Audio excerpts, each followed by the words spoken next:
Well, welcome back to Paul's Tech News. On paper, the premise of this series is simple. Recap the tech news each week with the focus on items related to desktop PC hardware, toss in a handful of jokes if they occur to me, and profit, I suppose. Cheers, by the way.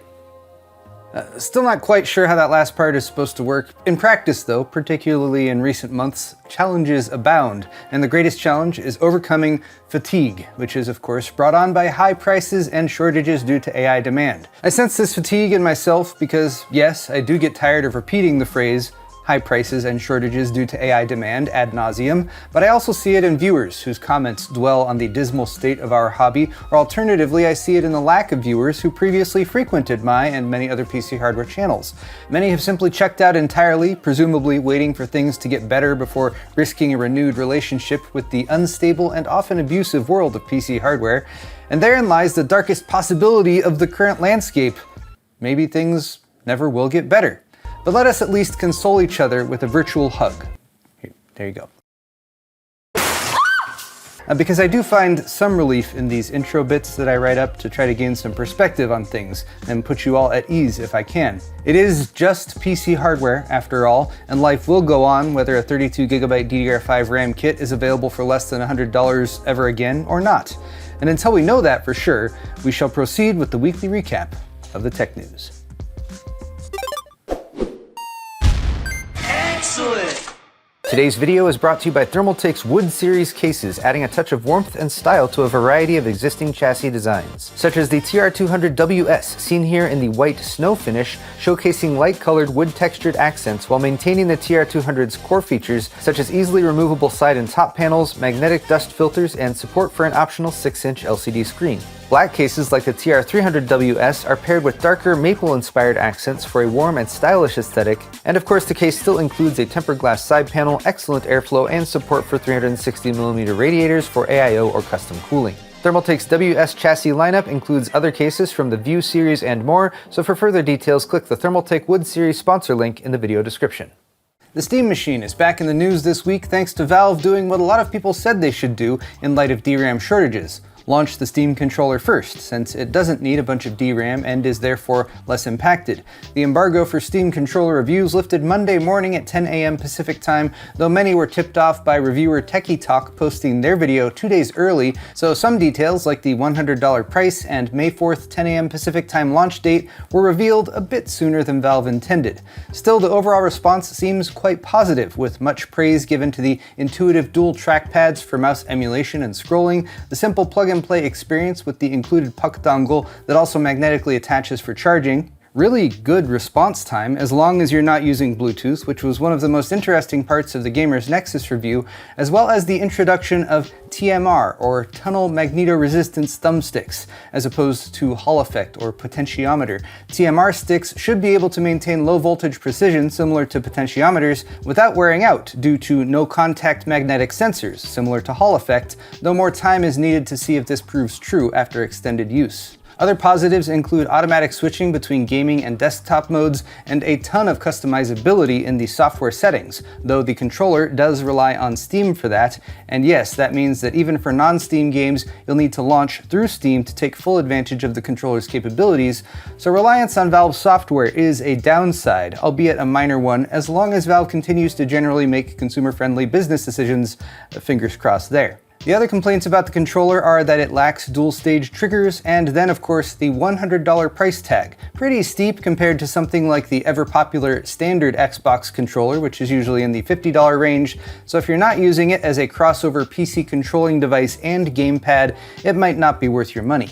The other downside for now is the lack of a Steam Machine and Steam Frame to use alongside the controller, but for the other two devices Valve announced back in November, we are still in wait-and-see mode, though Brad Lynch, who tipped off the Steam controller's imminent launch a couple weeks early in mid-April, posted Thursday that Valve is receiving a ton of game consoles these past couple weeks in their USA distribution warehouse, which could mean a Steam Machine launch is coming too. Hopefully prices and launch date for it and the Steam Frame are revealed soon. Okay, next we're gonna gird our loins with tech briefs, and to keep things balanced, for every bad tech brief I share, I'll be following it with a good tech brief to cancel it all out. A bad one first. I'm not going to pretend like I still had high hopes for Intel's Arc GPUs, and I'm specifically talking about the discrete versions made for desktop gaming, but I'm still saddened by the series of posts leaker JKIN made late last week. It's not official, but gaming GPUs based on 3rd generation Celestial architecture are said to have been canned long ago. 86th, basically,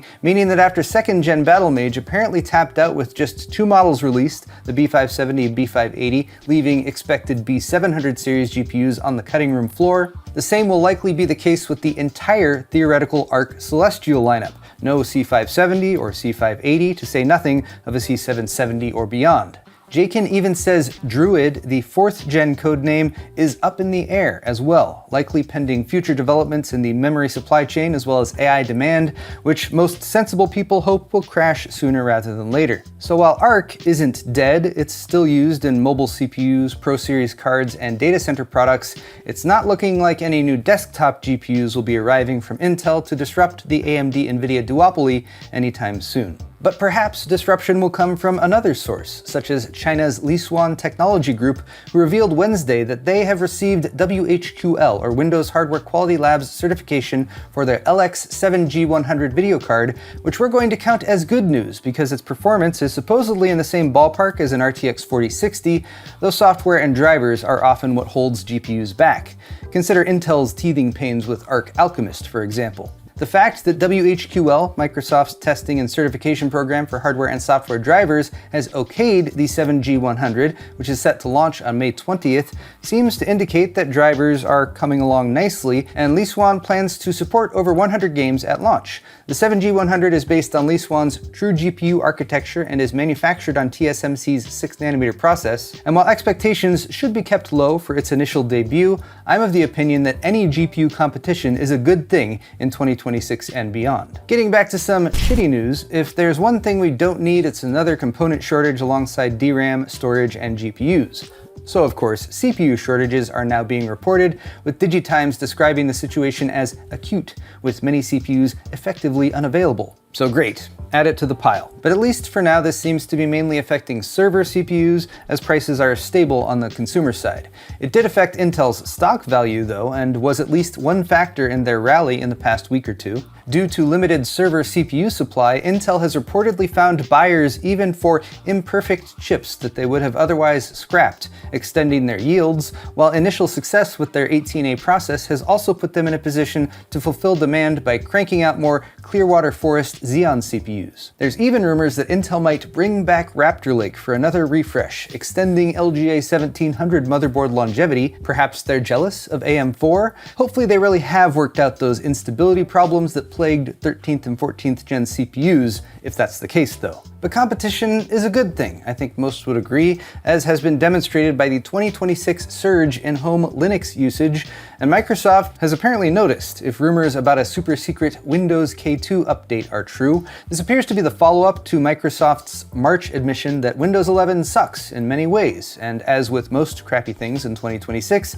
that's mostly due to AI, though other improvements are also on the way. These include a faster and less bloated start menu, maybe even without ads this time, less annoying updates with a more regular monthly schedule and an indefinite pause option, a more responsive file explorer, the reintroduction of taskbar repositioning to the top left or right of the screen, better game performance, which they definitely need to compete with SteamOS, and less prominent AI integration, which I would prefer they remove entirely, but I suppose it would be a rough detox if Microsoft quit AI cold turkey. Still, seems like a good to-do list, but they'll need to move quickly if they want to win back anyone who already made the Linux switch. We've discussed the RTX 3060's return in weeks past, and while I don't think it's a good thing that PC gamers are being offered warmed over GPUs from 5+ years ago, I suppose it's not entirely bad either. At least they're going with the 12 gig version and not the 8 gig, and further rumors from the Board Channel's forums say that vendors, including Colorful, ASUS, MSI, and GALAX, will start receiving chips in June, with a planned launch in July, or relaunch, perhaps. But whether this is a boon for budget gaming or not entirely depends on the price. And availability, of course. An RTX 5050 is about 10 to 15% faster than the 3060, and it has a $250 MSRP and a street price closer to $300 these days. If the 3060 can come in at around $200 or less, that would be great, which probably means that that won't happen. Speaking of Linux, a couple stories ago, there's another Linux implementation developed by Andy Nguyen on GitHub that's fairly interesting. Basically, it's a script that installs Ubuntu 24 on a PlayStation 5, allowing it to at least play GTA 5 at 4K 60 FPS with ray tracing, per Andy's video. But the one big catch is it only works on PS5s with older firmware. You need an older, fat PS5 that hasn't been updated since late 2021, because anything newer has had the hypervisor vulnerability that Andy leveraged patched out, and there's no way to roll back a PS5 to older firmware. Still, it's a cool project, and perhaps there are a handful of you who have an old PS5 in a closet somewhere that it might work on. One final bit of dumb news. HUDIMMs, which are nerfed DDR5 memory modules with only one sub-channel per stick instead of two like the DDR5 spec intended, appear to be proliferating enough that ASUS, ASRock, and now GIGABYTE have added support for them on Intel motherboards via a BIOS update. Using only one sub-channel means sticks can be assembled with fewer integrated circuits, and of course less capacity, and kind of like the RTX 3060 relaunch, I'm torn between this being at least a theoretically cheaper option in a world of limited RAM supply, and this being yet another consumer downgrade we're being served in order to further accommodate supplying AI data centers with the actual fully functional memory versions. HUDIMM stands for half unbuffered DIMM, but I just assume it's that sound you make when you try not to throw up. DIMMs, right? Speaking of things that most people find revolting, raise your hand if you know someone who has lost a job recently because of AI. I do.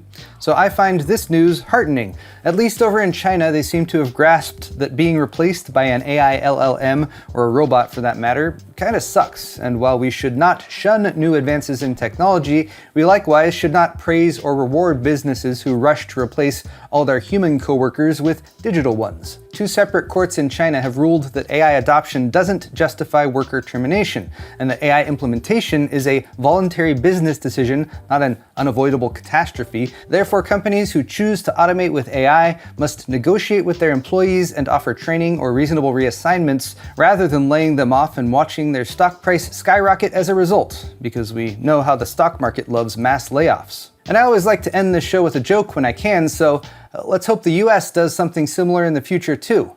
But there you have it, guys. Tech news for the week, and if you liked it, click that like button or leave me a comment down below. While you're down there, all of the articles I talked about today are linked in the video's description if you're interested, and you can check out my store at paulshardware.net for high-quality merchandise like t-shirts and hoodies and beer sets and more. Subscribing to my channel is always a good call too. Thanks again, everyone. Cheers. We'll see you next week.